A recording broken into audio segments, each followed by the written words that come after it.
प्रणाम दर्शकों, आशा है आप अच्छे होंगे। क्या आपको मालूम है कि सृष्टि के रचयिता कहे जाने वाले ब्रह्मा जी के मन में अपनी ही बेटी के प्रति यौन लालसा उत्पन्न हुई थी, जिसके बाद उनकी बेटी सरस्वती को अपने पिता के मंसूबों के बारे में पता चल गया और वो ब्रह्मा जी से छिपने के लिए संपूर्ण ब्रह्मांड में छिपने लगी। लेकिन आखिर में उन्हें ब्रह्मा जी से शादी करनी पड़ी। मगर सवाल ये है कि सृष्टि के रचयिता के अंदर अपनी पुत्री के प्रति ऐसी लालसा क्यों जागी। जैसे कि आप सभी को ये तो मालूम ही होगा कि इस सृष्टि की बागडोर त्रिदेव के हाथों में है। जहां ब्रह्मा जी के कंधों पर सृष्टि की रचना का दायित्व है, वहीं विष्णु जी के पास संरक्षण का दायित्व और भगवान शिव के पास विनाश का दायित्व है।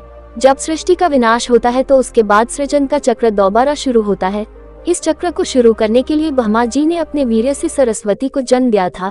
इस बात का वर्णन सरस्वती पुराण में किया गया है। जब ब्रह्मा जी ने अपनी ही पुत्री के साथ विवाह करने की इच्छा जाहिर की थी, दरअसल सरस्वती माता की कोई मां नहीं थी, उन्हें ब्रह्मा जी ने केवल अपने वीर्य से जन्म दिया था।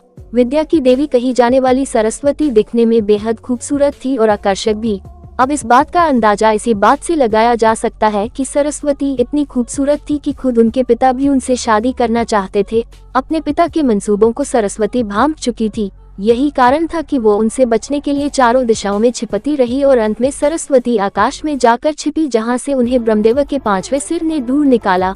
आखिर में सरस्वती को विवश होकर अपने ही पिता से शादी करनी पड़ी और इसके बाद सरस्वती और ब्रह्मा जी ने करीबन 100 वर्षों तक पति पत्नी की तरह एक जंगल में जीवन व्यतीत किया और इस दौरान उनका एक पुत्र हुआ जिसका नाम था स्वयंभू मनु। ऐसा कहा जाता है कि पृथ्वी में जन्म लेने वाला पहला इंसान मनु ही था और मनु ही सनातन धर्म, वेदों और संस्कृत भाषा का जनक था। अब अपनी ही पुत्री से आकर्षित होना और संभोग करने की लालसा रखने के कारण सभी देवी देवता ब्रह्मदेव को एक दोषी की तरह देखने लगे, जिसके बाद सभी देवगण महादेव के पास पहुंचे और उनसे आग्रह किया कि वह ब्रह्मदेव को अपनी ही बेटी के प्रति यौन लालसा रखने के लिए दंड दे। ये वाक्य सुनकर शिव जी अत्यंत क्रोधित हुए और उन्होंने ब्रह्मदेव के 5वें सिर को उनके धड़ से अलग कर दिया। इस बात का जिक्र शिव पुराण में भी किया गया है कि ब्रह्मा जी के पहले 5 सिर हुआ करते थे, लेकिन 5वें सिर को शिव जी द्वारा उनके धड़ से अलग कर दिया गया था।